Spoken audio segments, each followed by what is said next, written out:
जी नमस्कार। स्वागत है आपका एक बार फिर से हमारे यूट्यूब चैनल, आपके अपने यूट्यूब चैनल चामुंडा ज्योतिष सेवा में।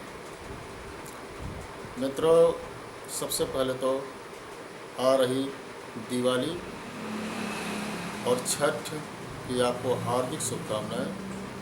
दिवाली में माता लक्ष्मी की कृपा आप सब पर बनी रहे और छठ में भगवान सूर्यदेव की कृपा आपके ऊपर बनी रहे।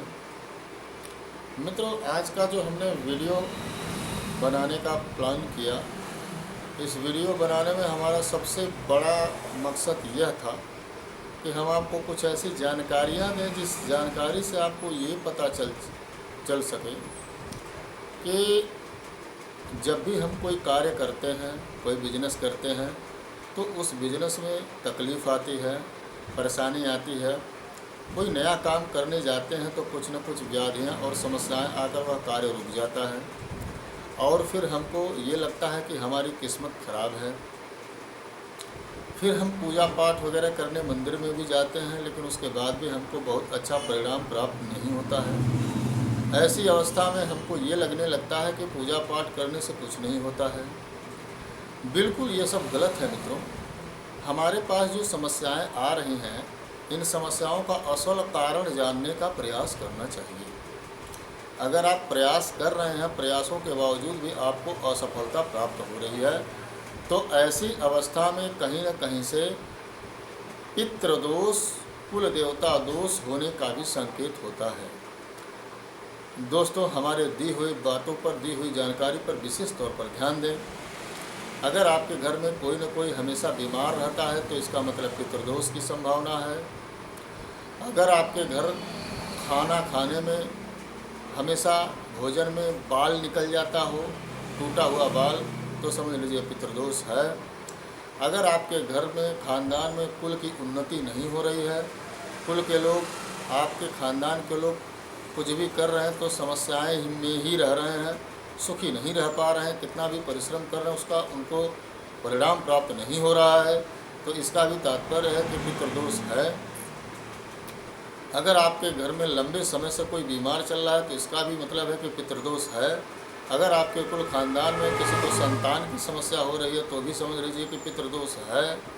अगर आपके कुल खानदान में लड़के या लड़की का विवाह होने में विलंब होता है तो भी आप समझिए कि पितृदोष है, कुल दोष है। और अगर आप कितना भी पूजा पाठ करते हैं, जब तक आपके पितृ देवता लोग प्रसन्न नहीं रहते हैं, तब तक आपको किसी भी पूजा पाठ का विशेष परिणाम प्राप्त नहीं होता है, क्योंकि हमारे पितृ देवता सबसे प्रथम भगवान हैं। हमारे जो पितृ देवता हैं, अगर आपको एक उदाहरण के तौर पर बताएं तो वह वकील है और परमपिता परमेश्वर भगवान जज है। अगर हमें अपनी कोई बात जज साहब से कहनी हो तो बिना वकील के सहारे हम डायरेक्ट जज से अपनी बात नहीं कह सकते हैं, डायरेक्ट जज तक अपनी बात नहीं पहुंचा सकते हैं, हम मिल भी नहीं सकते हैं। इसलिए हमारे पितृ देवता लोग वकील हैं, उनके माध्यम से ही हमारी स्तुति, हमारा पूजा पाठ ईश्वर तक यानी भगवान तक पहुंचता है।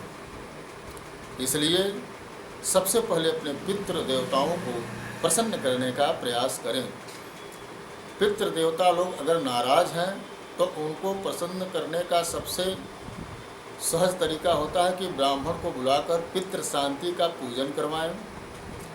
जब तक आप ब्राह्मण को बुलाकर पितृ शांति का पूजन न करा सके, तब तक हो सके तो अपने घर में स्नान के बाद प्रतिदिन पितृ स्तोत्र या जिसे रुचि स्तोत्र कहते हैं उसका एक बार अवश्य पाठ करें। पूजा से पहले पितृ स्तोत्र का पाठ करने के बाद फिर कोई पूजा पाठ करें।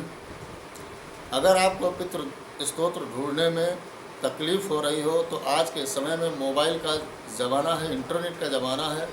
इंटरनेट पर आप सर्च करेंगे तो आपको पितृ स्तोत्र पूर्ण रूप से दिखाई देगा। और उसके बाद अगर हो सके तो रुद्राक्ष की माला से एक माला गायत्री का जप करें और हफ्ते में किसी एक दिन हवन का कार्यक्रम करें। हवन में तिल गुड़ घी और पंचमेवा का प्रयोग करें। आम की लकड़ी पर हवन करें।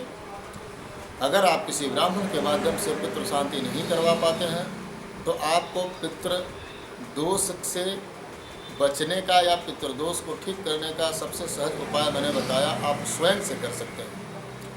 अपने पितरों को, अपने कुल देवताओं को प्रसन्न करने का प्रयास करना चाहिए। कुल देवता सभी के घरों में होते हैं। कुल देवता की जानकारी आजकल के ज़माने में मैं देख रहा हूँ किसी को नहीं होती है। किसी के कुल देवता के बारे में मैं पूछता हूँ तो अधिकतर लोग जानते ही नहीं हैं।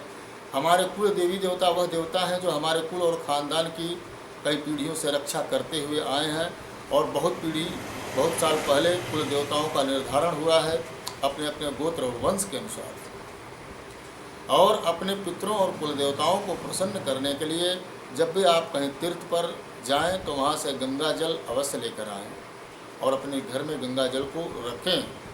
तीर्थों को अपने घरों से जोड़ने का प्रयास करें।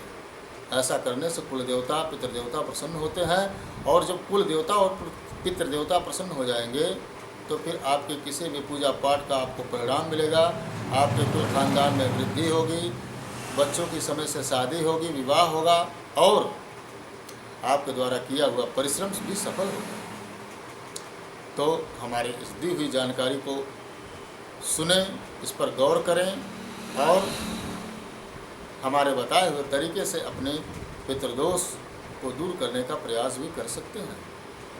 आशा करता हूँ हमारी दी हुई जानकारी से संतुष्ट होंगे। आपका सपोर्ट और प्रेम बना रहे ताकि इस तरह के जानकारी भरे वीडियो डालने में हमें और प्रसन्नता हो।